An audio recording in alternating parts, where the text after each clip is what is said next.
You feel like, man, you feel like his coach would catch him on that. Like, you feel like his coach, if he's a good coach, if he's a good personal trainer, he would catch him, say no. All right, we are back for another episode. What's going on, guys? My name is Schuyler Diehm. I'm a men's lifestyle fat loss coach. And for those catching up, we are breaking down the Will Smith series called Best Shape of My Life. Will gained a bunch of weight last year for a movie role. Quarantine hit. He couldn't lose it. So now he's documenting the process of him losing the weight as well as him writing his book. So we're going to dive into it. If you're catching up, if you want to see the other 3 episodes, the links will be in the description. Make sure to subscribe because we're always breaking down awesome stuff like this to help you simplify fat loss. But with that being said, let's get into it. I don't care what I weigh. I can do better than that. You are killing me. God damn it! What's going on right now, Will? I don't want to do any of this. Oh, it's going to be a good one. Chapter 20, Surrender. I began to refer to my nice guy persona as Uncle Fluffy. He was the pleaser in me, the part of me that had to smile no matter how I was feeling. He wasn't allowed to be in a bad mood or have a bad day. He signed every autograph, shook every hand, kissed every baby. But Fluffy was further complicated by his shadow counterpart, the General. When I didn't get the approval I sought, my anguish would express itself as the General. The General's job was to get the flag to the top of the hill by any means necessary and to punish those who dared to dissent. Even myself.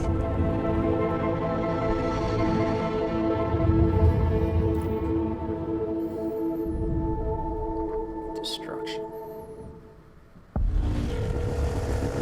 Hey, well, Danny, the publisher's called again. We've tried everything. It's a hard no on pushing the book to next year.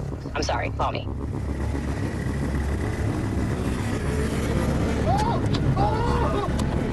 Yeah, that's gonna need stitches. 28.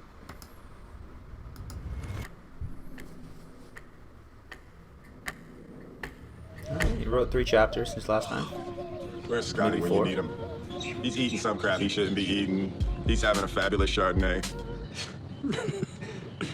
Everybody here is in better shape than me. I need somebody that I'm a little bit better than.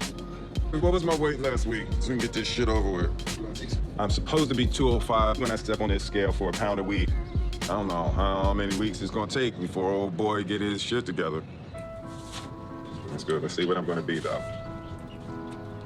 He's looking good. He's looking a lot better, man. His gut's gone. Figured it was an up week. God damn it. It's terrible. I've been doing this stupid crap. It's a lot better. I don't care what I weigh today. All right, so that's the first horrendous week, guys. So what are the numbers that he was up by? The weight was up 0.8 of a pound, so it's almost a pound.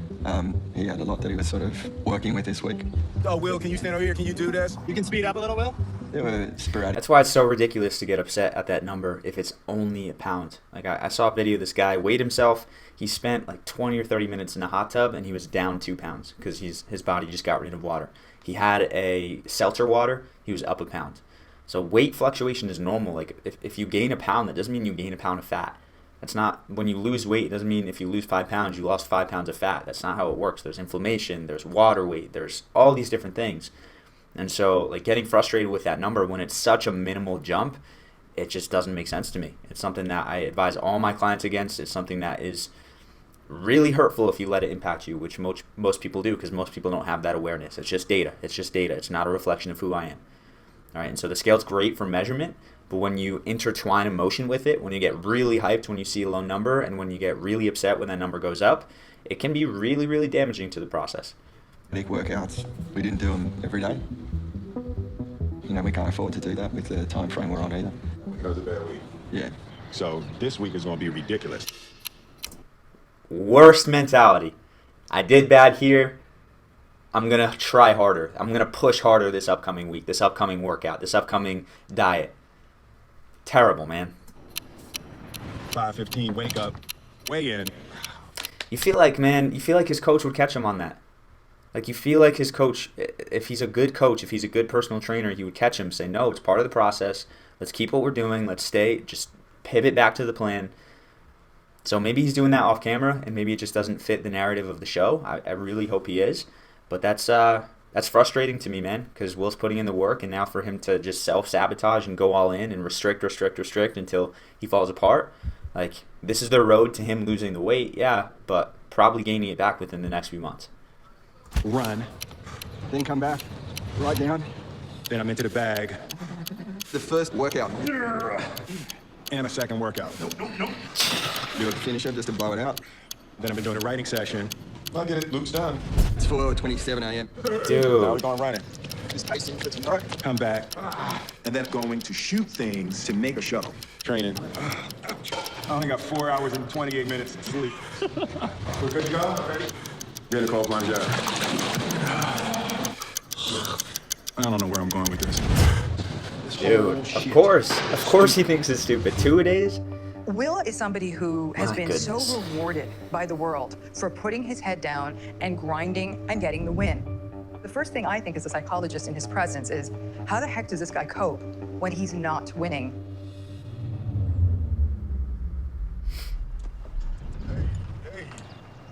What's up, man? What's up, bro? What's good, man? Good, you ready? Oh, man, this is going to be a mess. This is going to be a mess. Yeah, so we've organised a 5K race. It's at night time, and he really wants that under 25-minute goal. This is going to be awful. So we're going to really work on his mile time to see how close that he can get to that goal. We're just setting a number today to beat later. This is just the first time, and we're not competing with each other. Another thing, man, he's spreading himself thin with his goals. Like, the goal is to lose 20 pounds, but now the goal is under 25 mile a minute. And while those can go hand in hand, it's two different games, two different things to focus on. And if you're spreading your focus thin, you're not going to be able to go all in with one of them. That's the thing. This episode is getting to me. I don't know if you guys can tell. I'm getting very frustrated with this one. This is not about competition. But I'm going to be... All right, so we start over there. Yeah. There's a line 9 meters back from that. That's where you'll start. And then the lap's going. All right, so this is... You kind of need to see your lap time to know if you need to go up or down, right? This is here for show. Oh, this is here for show. Okay. The guy brought it out. He's like, I don't think it has a timer setting. It's just a clock. So, Wait, so there's no timer? so there's no timer. Is what he said. But what we could try and do is maybe put it at 0000 and then click it every time. When I was maybe 10 years old, Daddy-O sent me to buy cigarettes. So I ran down the street like any soldier would have done. On my way back, I ran into David and Danny Brandon, who had just gotten this weird new thing called a Nerf football. Jez, this was supposed to be worked out before we were on camera. We should Amazon order one. Well, we'll do that for your better time. Next time. This is ridiculous. I got lost in the ingenuity of this extraordinary object. Suddenly, I turn and my stomach drops. Daddy-O striding up the middle of the street right at me. What the hell are you doing? When I send you on a mission, there are two possibilities. One, you complete the mission. Or two, you are dead. You've never gotten one of these, Jazz, but you are killing me. You are killing me. Daddy-O grabbed me by the back of my neck and dragged me home. Most of the times I got hit during my childhood, I didn't think I'd earned it. I didn't think I deserved a whooping for that. All of this is supposed to be set before we step in and start rolling. Yeah. And we're not supposed to step in and start rolling if you haven't figured out how it works. Okay, so what if we did a timer on a phone that's... You don't bring a film crew and everything, Jazz, if you don't have everything set up. Well, we were told there was going to be one. Somebody like Will is so relentlessly focused on achieving all of his goals, and so he doesn't consider his limits, whether it's fitness or his book or even filming this show. But the more a person is stretched, sooner or later, they snap.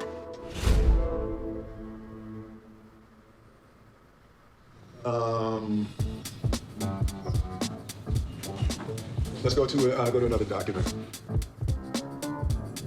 When Jaden was born, we tried to make sure Trey was involved every step of the way. Trey, we want you to pick a name for your brother. Luigi. He shouted. Jada and I looked to one another in abject horror. Both of us thinking, have you ever met a named Luigi? Writing this book is a beautiful, collaborative, creative process. I want our son to have a normal life, she said. I don't want him bouncing around from city to city, set to set, with no stability. But it's also emotionally draining, bordering on excruciating. I've run into this multiple times, and it's harsh, and nobody wants to hear it. I am an entertainer, and I learned to entertain for my survival. And I will not give it up for anybody or anything. Hey, Will, I know we have a shoot tomorrow, but I really want to get the latest pages over to the publishers tonight if we can. How you feel? Huh? How you feel? I'm sleepy. Yeah. I think the expectations around the show and what it was and how it was to be is really affecting his energy. I understand that you've got to entertain people, but at the same time, you just don't want to detract from what it is you're doing.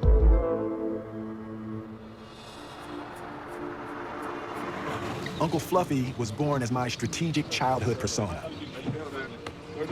If I was funny enough, sweet enough, harmless enough, entertaining enough, then I wouldn't be hurt. How are you, sir? How are you? It's a pleasure. Oh, this is fantastic. I'm ready. All right. First, we need to. Yeah, yes, exactly. First up. Fluffy wants to be approved of. It's the only safety he can conceive. I think I'm going to work in hospitality in Dubai. Certainly not going to be a cop. I can tell from the first officer. But Uncle Fluffy is masking my true feelings. So the plan is to do a practice run, let Will get comfortable with all this, and then do one more. It's official and timed. Push yourself. Push yourself. See? Open your legs and push yourself. Okay. Again. Again. Yeah, this is harder than I thought. I can tell this is going to be terrible. Okay. Okay. Yeah. Here we go. Slowly. Okay. Good. Yeah. That's terrible. Yeah, I feel it. Okay, take a little bit breath because this is a little bit tough. Okay. Breathe. Can I just step? Chest. And then push your leg over. Okay, feet touch yellow. Okay. Touch yellow. And then Just go down slowly. Yeah. Perfect. It's moving pretty solid. all right. This is my one time around. This is my time, so I hope somebody's timing it right now because this is going to be what my time is. I got you. That's all I got. Oh, Shit. Okay, good job. There's no version that we're doing this again.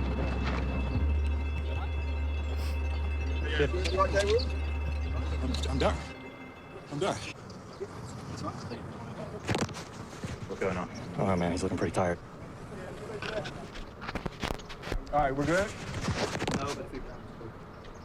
Yeah, I think we're good.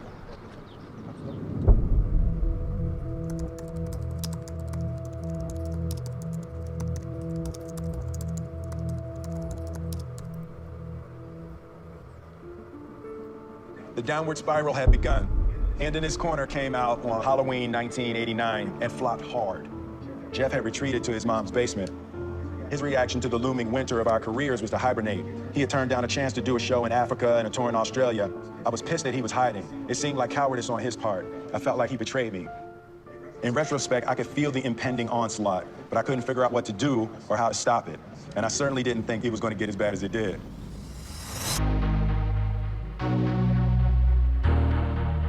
That was fun. It's 100 degrees right now, so we're gonna run a 5K in 100 at 8 o'clock at night. I want to sub 25 ultimately. That was my goal for the end of the training thing, to sub 25.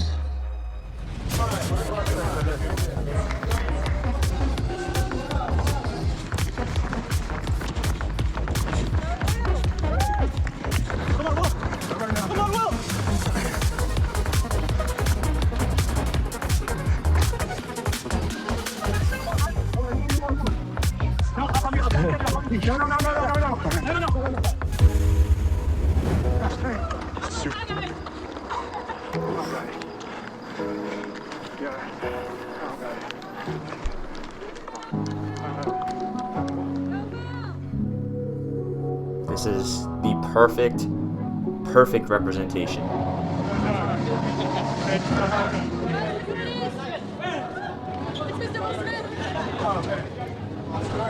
Get this. All right. He pushes hard, right? He has this massive goal, which is good, right? I love big goals. 25 minutes, sub 25 minute 5K.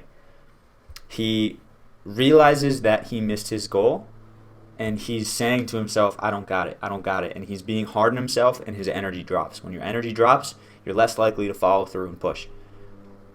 And so you have two choices there. Lower your goal so that you can achieve it, so you build momentum and start to build confidence in yourself, or keep your goal the same, but when you don't meet it, don't consider it a failure.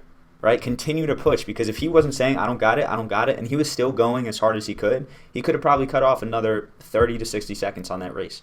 But because he was repeating, I don't got it, he was giving up. He wasn't able to make the time that he wanted, and then some, right? So just a lesson on goal setting. This is anything in general. Like, if you're hard on yourself, and this is why I hate diets, because they make it so hard on you to succeed. So when you inevitably go off plan, when you inevitably break, skip a workout, eat something you shouldn't, most people are just trained to be hard on themselves, which ends up with binge. Starve, binge, starve, binge, starve, binge. And it's just a never-ending cycle. So, don't do that. I didn't get the training in that I should have got in, and I didn't eat right.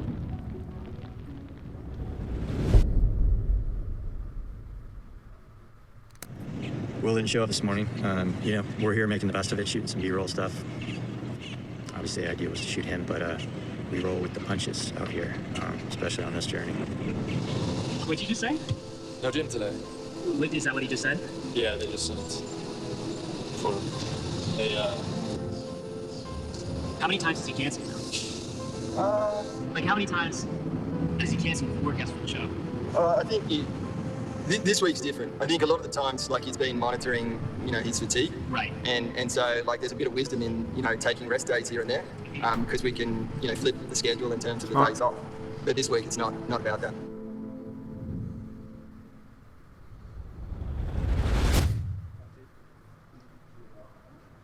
Look at that. He quits. Right? I don't want to do this anymore. I stay ready, son. I have to get ready, Dex. You got it?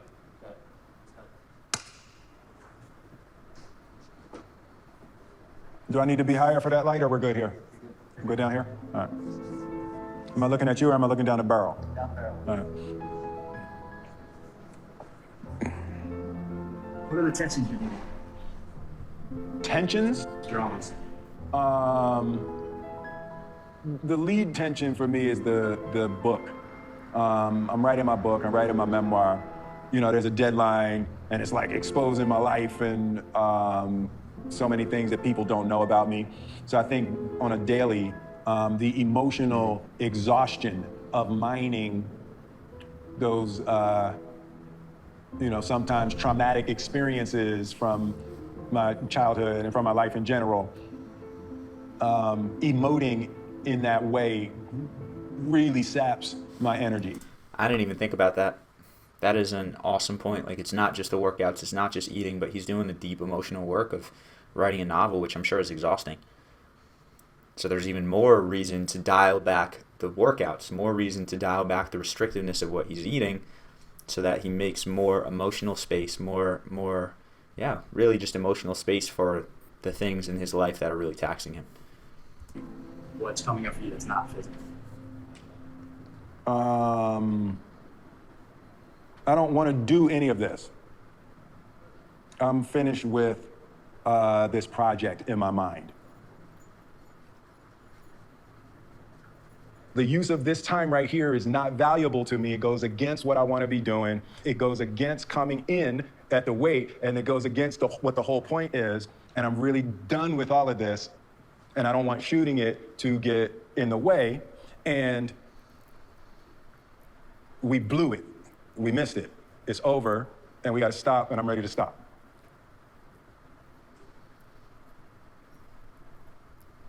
I'm finished with the best shape of my life.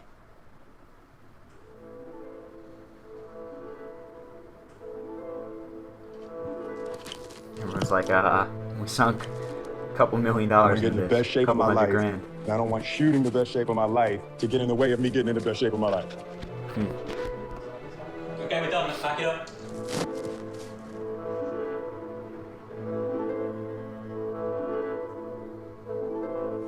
Where do we go from here? I don't know.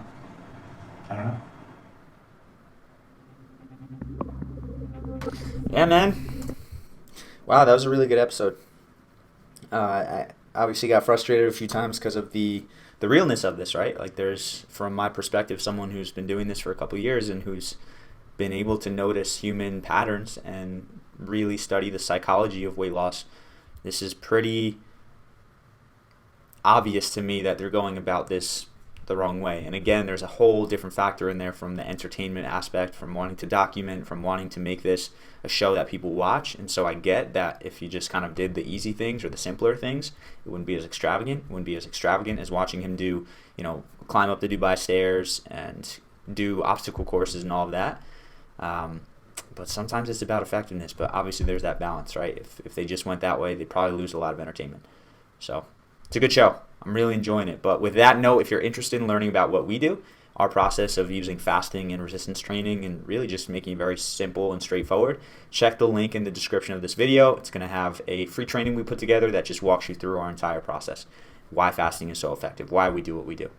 So with that being said, I appreciate you a ton.